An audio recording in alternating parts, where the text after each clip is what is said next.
A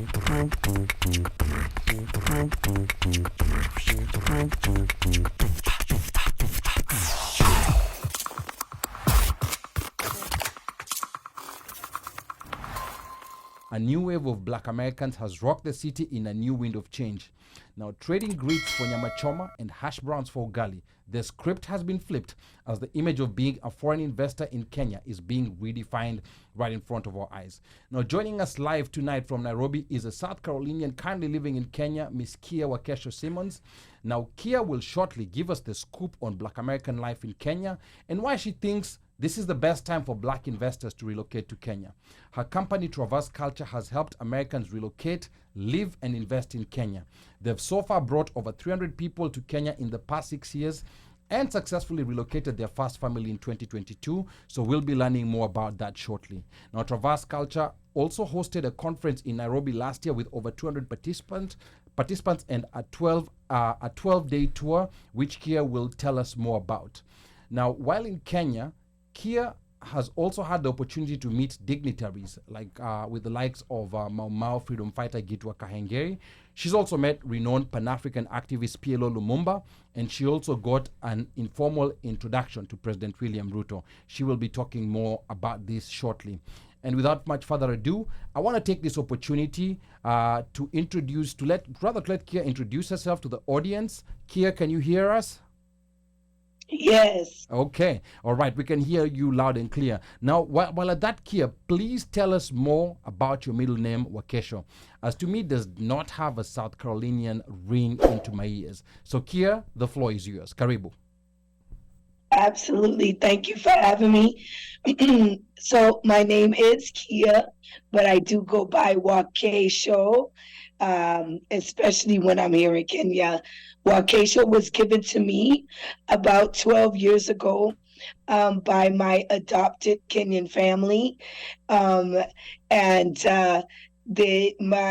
Kenyan brother, James Milawasi, shout out to James Milawasi. His father is Taita.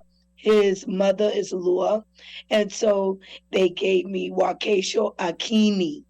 Now, after coming to Kenya about 9 years, we did our DNA, my family, and we actually came back 27.7% Kenyan and of the Lua tribe. So it was quite interesting that I had already had a Lua name without even knowing that I was already Lua. Okay. Wow. That's quite interesting. You know, Okay. like I didn't know these DNA tests give Kenyan. I know they give a lot of West African countries. I know. Ali. No, I know they give a lot of West African countries.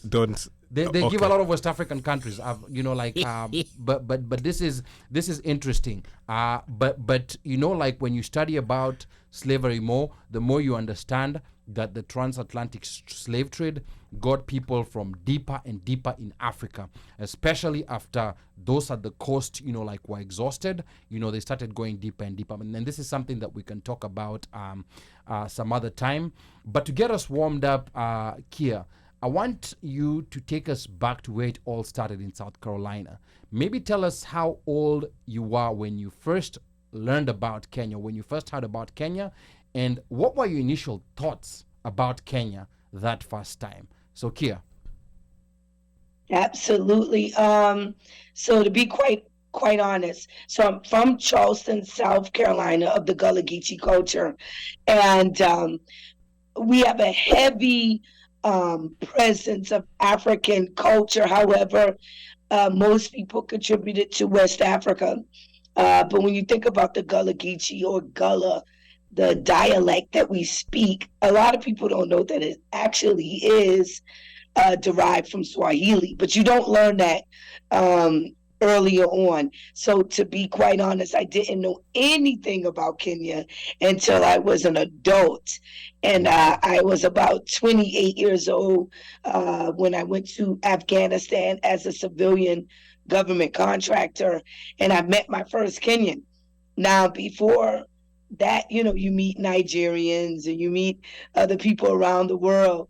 However, you normally don't meet Kenyans, and you know, in America, to be quite to be quite honest. So when I met my first Kenyan in Afghanistan, and for him to be just super cool, and he was actually the one that got me a better job after being in Afghanistan a month.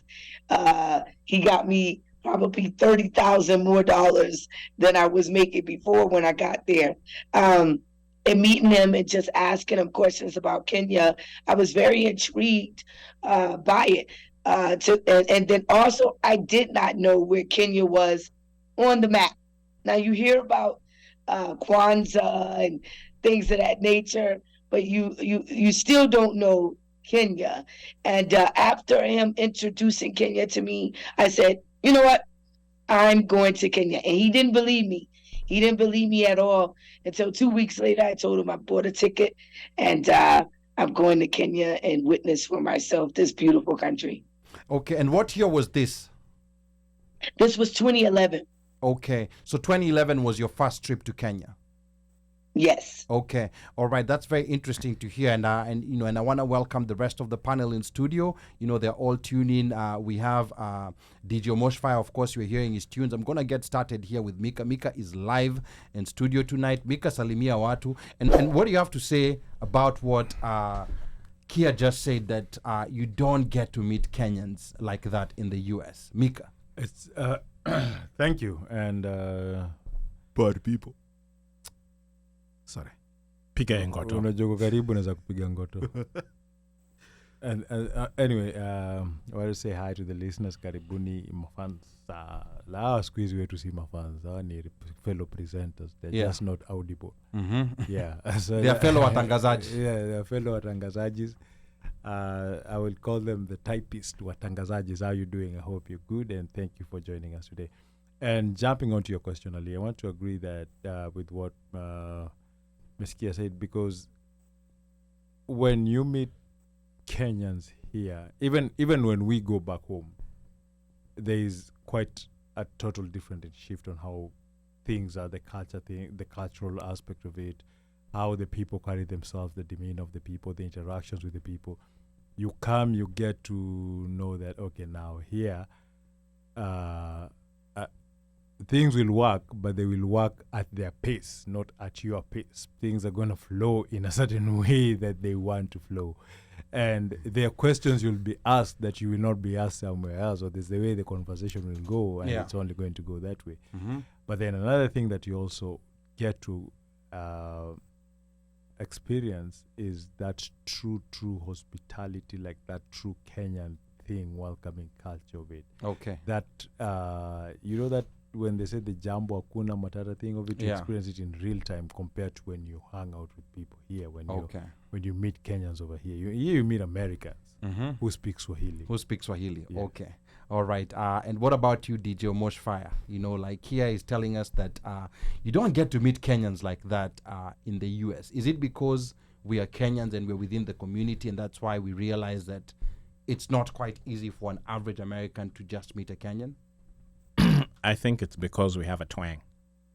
What do you mean by a twang?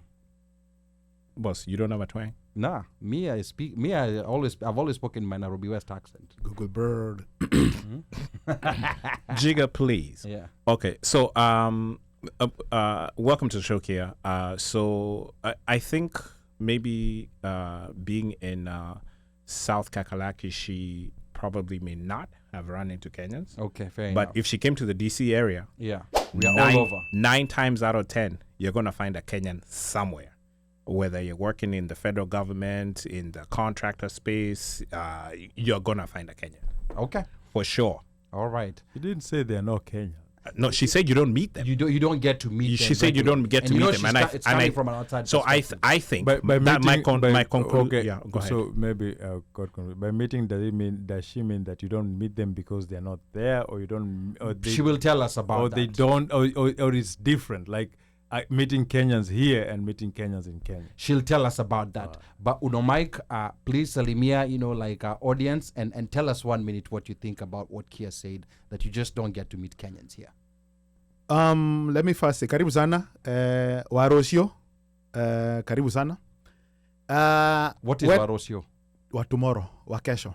Okay. So as Mika was talking and explaining about the welcoming nature of Kenyans, and especially things happen, they happen according to their time, not your time. Yeah. I could see her breathe and say, "Oh yeah, like child, that is true." Okay. So, I think